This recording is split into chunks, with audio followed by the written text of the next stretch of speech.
So hey Galia, nice to see you, nice to finally meet you. Thanks for being here with us. So my first question is, I actually want to ask you to talk about yourself, your background, your education, and how did you end up in the crypto sphere? Sure. So I grew up in Palo Alto, California, in the center of Silicon Valley. I think entrepreneurship and technology and consumer internet and consumer products were always kind of the ecosystem. In the air. Yeah, it was in the water, in the air, in the high school. You know, certainly that was the environment that I grew up in. For college, I went to Dartmouth College on the East Coast in New Hampshire, where I studied comparative literature, a little known profession where you look at disciplines and languages and kind of think about themes. And in fact, I looked at political themes in children's literature, kind of trying to understand how narratives and stories get passed on from generation to generation, also in a political context. For grad school, I went to Johns Hopkins. There's a School of Advanced International Studies where I studied international relations and international economics, and specifically monetary policy. And this was really kind of the door opening for me on how the financial system is structured. When I came back to Silicon Valley, my engineering team, I had been in software startups also since undergrad. My engineering team... Doing what? I'm sorry. So, my first companies with my same team, by the way, that I work on Bancor with, we've been together now 15 years. We were working on mobile games, so this was 2005, and we were making the first multiplayer games for what would be called smartphones. At the time, they were called PDAs, and so these were like the Palm Trio, the Palm Pilot, and then Windows Mobile and Symbian and BlackBerry, and we really kind of grew up with the smartphone industry making multiplayer interactive content. Our first company, Mytopia, was acquired in 2010 by 888, an international gaming company, and our second company, Particle Code, which really worked on the convertibility of software code from platform to platform, allowing developers to write their code one time and then deploy it to many platforms efficiently, was our second company, and it was also acquired in 2012 by Accelerator. So all of these software and consumer internet products, and then my schooling in international finance and monetary theory brought me back to Palo Alto in 2011 when our engineering team was really discovering Bitcoin. And for me, these things all came together in a very, very poignant way, because everything that I was learning about that seemed so problematic with the existing financial system suddenly seemed like there was a solution. It was like a crack of light in a dark room. And what I mean by that is that Bitcoin, to us, was the first user-generated currency. It was the first currency on the internet that we knew of that was not created by a nation, where the monetary policy was not top-down, what we call not centralized. And to us, having come from consumer internet products, such as MetaCafe, the long tail of video, for example, Bitcoin was the first of what would soon be hundreds of millions of user-generated currencies. And so we started thinking about and building software for that world. What would be the software products, the mobile phone applications that you would need in a world where there were hundreds of millions of currencies? And this took us down a research path, actually, in a field called community currencies or complementary currencies. And what we learned, which was fascinating, was that, money is an agreement between people. And of course, it's very easy to use the existing monies because the agreement is already there, that this is money and that this is what it's worth and this is how we use it. And it's been for a while, so people get used to it. And it's been there for a while, so that that agreement is cumulative over time. Just as agreements about religion are cumulative over time, or other, kind of known things in society, quote unquote. And what we learned then was that if you take a group of people or a community and they together agree on a new form of money, that becomes money in that community. And so we started running pilots like this, which kind of used new products like the internet or smartphone applications, marketplaces, to allow communities to create their own currencies and run their own marketplaces. And we ran dozens of pilots like this all over the world. And what we discovered was that communities actually get a tremendous amount of abundance from these currencies.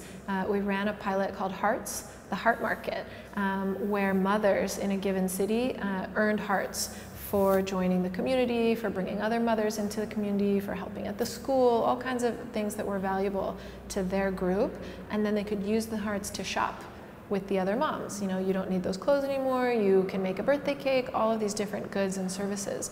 And over time, we would eventually discover the problem with why communities don't just create their own currency out of thin air, and there's a reason.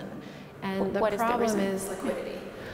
If these currencies are not liquid to each other, like no one outside of your community will accept your community currency, then over time their value fades. And especially in a modern and globalized world, users have a very short time horizon for the decision between an existing currency or a new currency. And if the new currency isn't liquid, they just won't use it over time. And so essentially we backed into the liquidity problem, which is what we solve for at Bancor. Bancor is an automated liquidity solution for this emerging long tail of tokens. And so how it was started, at the point where you discovered the community tokens are not enough? Or how did you actually start the company? Right, so we discovered that each individual community token was enough for that community for a while. But that over time, if the community tokens couldn't be traded between each other, let's say you move to a different community, let's say you need something that isn't available in your community, as we all do, right? This is like what we know as import and export. Like if you're in a country, you don't get everything you need from that country. You import some things, you export some things.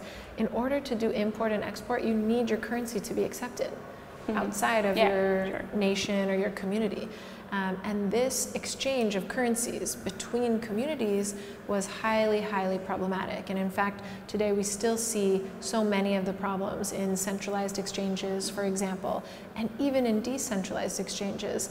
As long as we are requiring buyers and sellers to find each other in order to exchange tokens between them, we are operating in a very non-optimized landscape with huge barriers to entry. We need high volume, we pay high fees, we pay high listing fees in order to have tokens listed on exchanges, in order to have buyers and sellers be matched enough to create real liquidity. And not only that, but we're open to a lot of flaws in human nature and in the human system, such as price manipulation, price collusion, pump and dumps, fake volumes. You know, all of these problems, you could say, you know, they're problems with exchanges, but they're really problems with people. The solution probably is not going to be to fix people or to change people. The reason that we think blockchain and smart contracts are so exciting is that they allow us to fix the system. You know, if we know that when people are given the opportunity to kind of behind the scenes create information asymmetry, price differentials between insiders and outsiders, they'll probably do that. Some people will probably do that. We can design a system where that's not possible. What that system would be like? So, for example, in Bancor, currencies are never traded between people. They're actually always traded against a smart contract, which operates on an open source, predetermined, and immutable logic. And the smart contract operates as the buyer from you if you're selling your currency, or the seller to you if you're buying a currency. And so we never have people-to-people matching. We never have price discovery coming from a buyer and a seller agreeing on a price. We have price determination coming from a smart contract saying, this is the price of that currency, this is the next price of that transaction. And so you completely remove humans from the currency exchange and you create an open source, free and fair ecosystem where currencies can be continuously traded.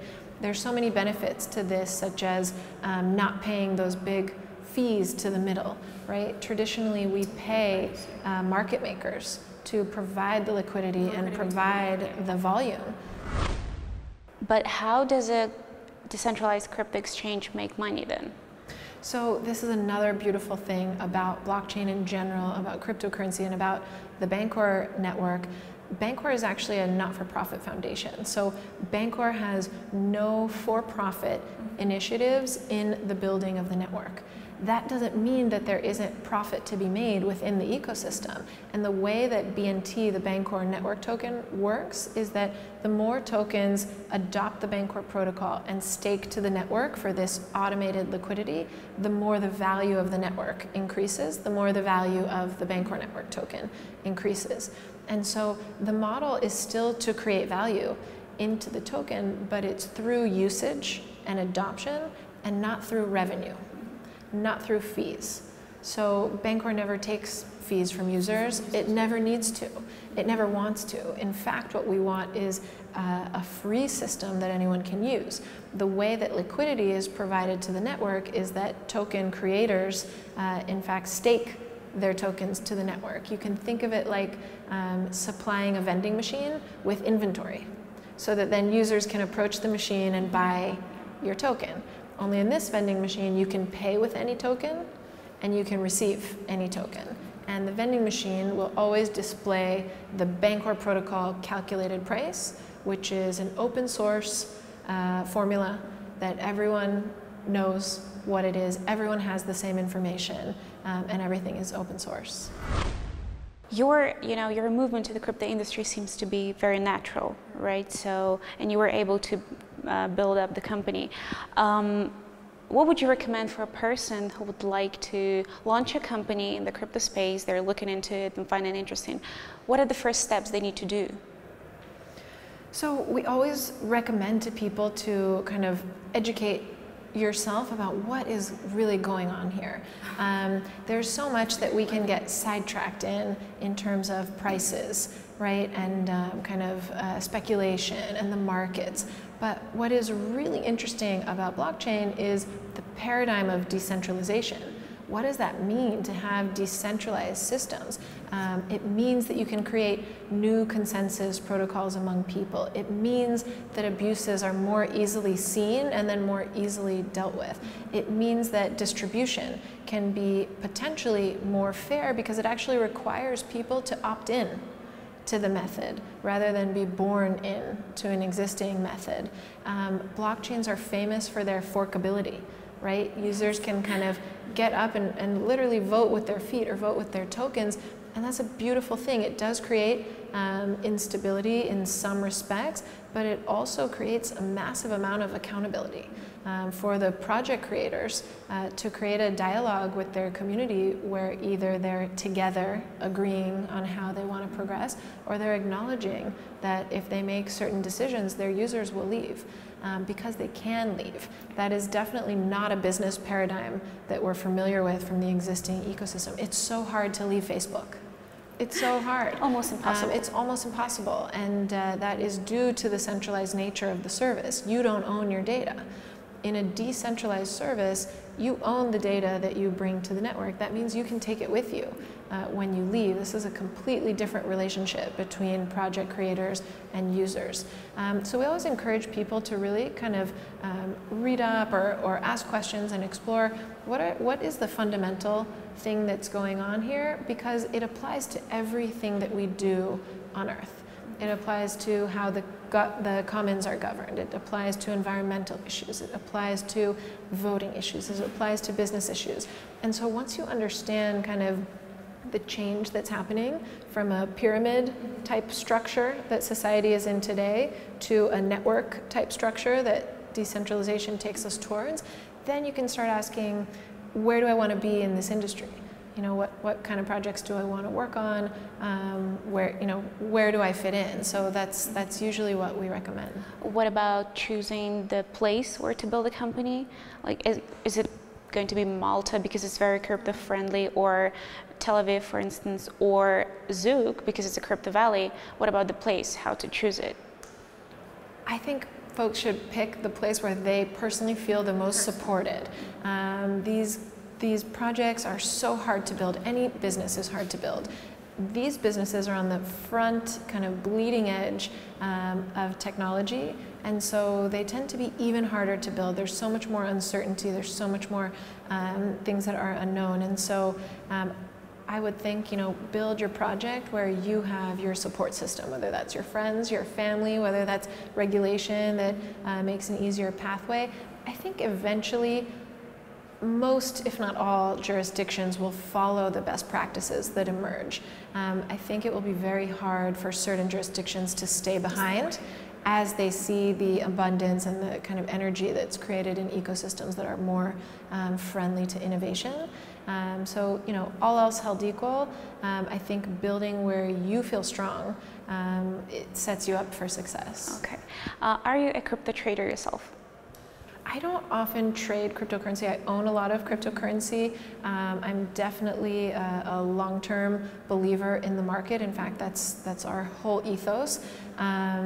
I focus on Bancor, and so I try and stay really focused on what we're doing, and also focused on what the other tokens in our network are doing and how they're doing. So I would say I'm a cryptocurrency holder more than a trader. Okay, and can you disclose which cryptocurrencies are you hodling? Yeah, you know, generally we're pretty hedged, if you will, and diversified across the ecosystem. When you work in the industry, you have the privilege, really, of knowing the teams and kind of knowing the intentionality and the human material behind the projects. And so we often support teams that we like, teams that we work with, but we really have a wide swath of holdings because we're generally so bullish on the entire space. So a fun question, do you hold CryptoKitties? I don't personally hold CryptoKitties, and I find CryptoKitties to be fascinating because you know, you can almost think of them as the first and only application on the blockchain today, aside from applications like Bancor, which allow us to trade cryptocurrencies. But as far as live products out there where you use the cryptocurrency to engage in the product, not to trade other cryptocurrencies, CryptoKitties is really the first and only one. And so it's incredible to see how it brings us to a conversation finally about real world applications. So in this case, the real world application is a game. And we all know that the gaming industry tends to be kind of at the frontier of new technology, right? The internet, multiplayer gaming, virtual reality. AR and VR, Yeah. Absolutely.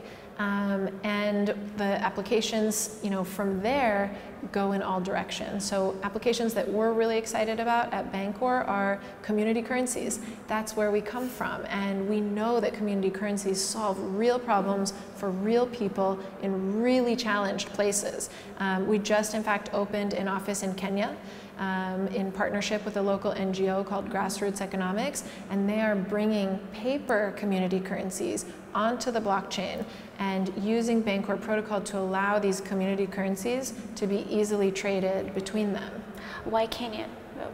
So Kenya is a fascinating economy, like many economies out there. The partnership with Grassroots Economics is incredible, and the work that they've already done with community currencies is a solid foundation. So there are so many elements here that a community needs to understand in order to have a cryptocurrency, right? And so some of the best ways to onboard these projects is to look for communities that are already versed in using their own currencies. And in fact, Grassroots Economics has a variety of communities that they work with and millions of transactions in their paper currency. So it's a great opportunity. You know, they use a local paper currency, which is not the national currency, which is kind of nowhere to be seen for these folks, especially in the slums of Kenya, in very challenged neighborhoods.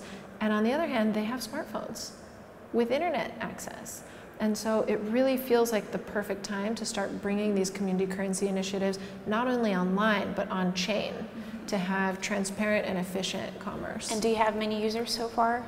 So they actually have tens of thousands of users in their communities and will now be onboarding all of these currencies onto the blockchain. So it's really kind of the early steps, but if you ask me, you know, what applications am I the most excited about in blockchain, it's the ones that solve real problems for real people. CryptoKitties, I think, really demonstrates where demand is going for underlying blockchain infrastructure and how much scalability is needed. You know, an application like that, even a digital game, it's not life-changing for a person. It's certainly a part of the culture, and it's certainly a welcome development. Yeah. But when you talk about currency usage in underprivileged communities, we're talking about the ability to get food for your children. We're talking about the ability to have education, to have housing, to have clean water, to have any of the outcomes of healthy collaboration that are in fact the reason we have money to begin with.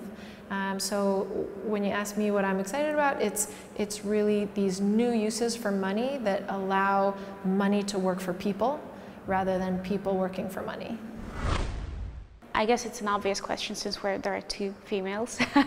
I personally don't like people being defined by gender, but it's a kind of a topical issue in the cryptosphere. So I would phrase it like, what about women in crypto? But where do you stand on that? Should we focus on the gender, differences rather than personal achievements? Where do you stand on that question? Yeah, I would phrase it as, what do we think about people and women? Yes. Or what do we think about people and people? The interesting opportunity I think that we all have is to kind of look back and acknowledge that most of the systems around us today, financial systems, political systems, natural resource systems, were built by men. Because this is the history that we come from, for better or worse. And I think that the really exciting opportunity going forward is to now have men and women together building the next generation of systems. So you think it will bring different perspective to the system that Absolutely. I think that the whole reason that we have economics to begin with, economics is a system to help us collaborate. Collaboration by nature is the collaboration of people together, not of men with men or women with women or anyone with anyone. It is truly a system for the people to work together. Men and women are two kind of main categories that we have in people. There are some additional ones. Let's say those are two main ones. And if we don't work together, if we don't collaborate together, then surely we're missing some vital perspectives, right? You can even point to men and women together are the essence of creativity, right? You actually need both men and women to create life on this earth at all. So it kind of, to us, feels very intuitive that you would need both men and women to then also create all of the other systems that support life together. So we're really excited about bringing new people into the ecosystem, and it's not just a gender question, it's also a race question, it's also a background and a socioeconomic and a religious question.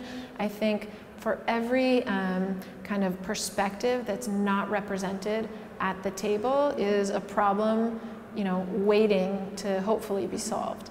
So that's our take on it. We love being a part of the voice for change in this space, and also hopefully a positive voice. I think it's very easy to go into blame, and I think it's much more effective to take action and to do something. Yeah. That was a pleasure meeting you, Galia. Thank you for your time. Thank you for having me. Thanks so much. Cointelegraph. Like, subscribe, and hodl.